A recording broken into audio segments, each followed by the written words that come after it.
and welcome to class. Our topic for the week is rocks and minerals. You see rocks everywhere around you in the environment, in form of stone, pebbles, and even sand grains, right? But have you ever wondered where these rocks come from or how they are formed, or what they really are? Well, a rock is a solid collection of minerals. Yes, there are two things to note in this definition. First is that a rock is a solid, and secondly is that it is made up of minerals. Now, the entire surface of the earth is made up of rocks. The ground you walk on is made up of rocks. Even the bottom of the river, the seabeds, is made up of rocks. And they come in different sizes. The minerals found in rocks are made from combining different elements. Sometimes these minerals could be made from combining the same elements, okay? But there is usually a combination of elements. But what is an element? You want to know, right? Yeah. An element is the smallest form of matter and cannot be broken down into smaller pieces. That's right. So it cannot be further broken down since it is already the smallest according to this definition, right? Okay, so let's move on. What else do we know about elements? There are currently 94 naturally occurring elements on Earth. Yeah, so combining certain elements will produce certain minerals. It means that specific minerals are made by the combination of exact elements. For example, limestone is made by the exact combination of calcium, carbon, and oxygen. Now, combining certain minerals produce certain rocks. Remember, we said earlier that elements combination make up minerals, but combination of minerals make up rocks. Right. Now, there are different sizes of rocks. Some are so big, as seen in this picture, while some are so small, as seen in the next slide. Right? Yes, here. Then some could be so smooth, while others could be rough. I'm sure you've touched a rock that is rough before. Some are flat or some are round. There are different shapes, different texture, different sizes of rocks.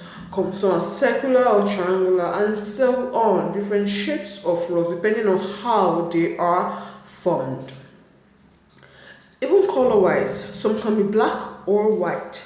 So we have all these varieties concerning rocks. Okay, so I hope you're enjoying the class. Let's move on to learn something more. There are different examples of minerals. They come in many different forms and have different properties.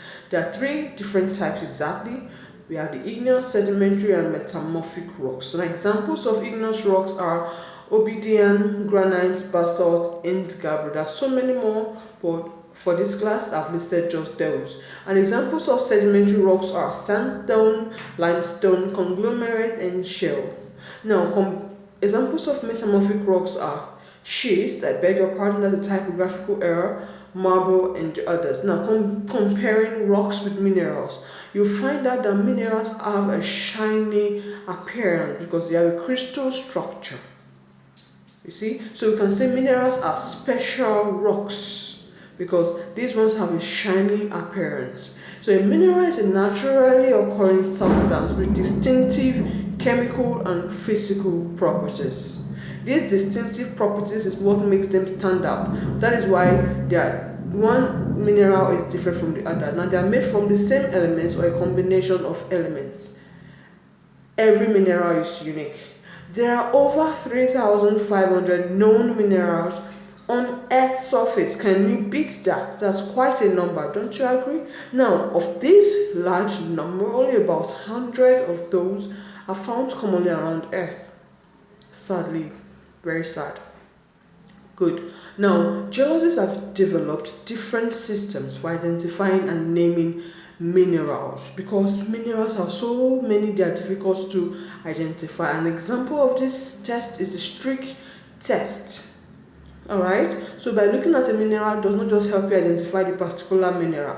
This streak test is used to identify minerals using their physical and chemical properties. But all this test is still not very sure. So the best way to identify an element is to look at its chemical makeup under a compound microscope. Yes, That gives you a better, surer answer. Now, when minerals grow, their atoms come together in an orderly, repeating pattern and form a crystal structure, hence their shiny appearance. So, all minerals have these crystal structures, they have these three-dimensional shapes.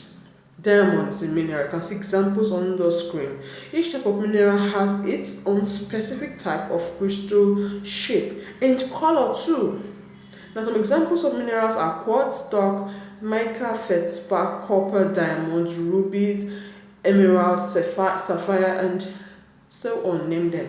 The list just goes on. Geologists often use the shape of a mineral's crystals as a way of identifying them. Sometimes it's not just about the shape, but the color too. Now, a gemstone is the best and most beautiful part of a mineral's crystal. Okay, this is an example of a gemstone. They are often sought out and mined specifically to sell as featured parts of jewelry. And please, mind you, they are very expensive. I don't know if, okay, I can't afford diamonds right now because they're very expensive minerals. Gemstones are valuable because of their beauty and because they are rare and difficult to find. And also very expensive too. Now, some more popular gemstones are diamonds, rubies, sapphires, and emeralds. These ones, diamonds are colorless in color, rubies are red, sapphires are yellow in color, and emeralds are green. They have specific colors. So just by looking at them, you already know the particular gemstone that is. See, each gemstone has a typical color tone, like I said just now. Rubies are red everywhere, emeralds are green everywhere. Diamonds are usually clear in color, so they are most colorless. I'm sure you've seen a diamond before. Now it's quiz time. I have been talking for the past 6 minutes. Now I want to test your understanding of this topic. Have you been following, or you've been carried away by the beautiful colors? I hope you weren't carried away. Mind you, you can get a notebook so you can put down some questions. You will be needing them. Put down some questions, or rather the questions that you'll be meeting on the screen right now. So in case you meet them further on in your quiz, you will be able to answer them. So if you are ready, I am ready. This is like the Who Wants to Be a Millionaire game show. So now, what are rocks made of? What are rocks made of? Minerals. That's the correct answer, right? Were you expecting me to give you options? You should just answer straight up. Now, minerals are made up of different, can I hear it? Yes, elements. That's correct. If you got that, kudos. Now, the third question is coming up very soon, and I hope you are ready. An example of a rock is dash. This shouldn't even be a problem. Diamond is a mineral, so the answer here is granite. Yes. Now, another question is coming up, it's running, and I think it's the last question. An example of a mineral is, of course, is what? Copper, because marble is a rock, and specifically, it is metamorphic rock. So the answer is copper. So kudos if you attempted this quiz successfully. See you next week. And from me to you, it's a goodbye.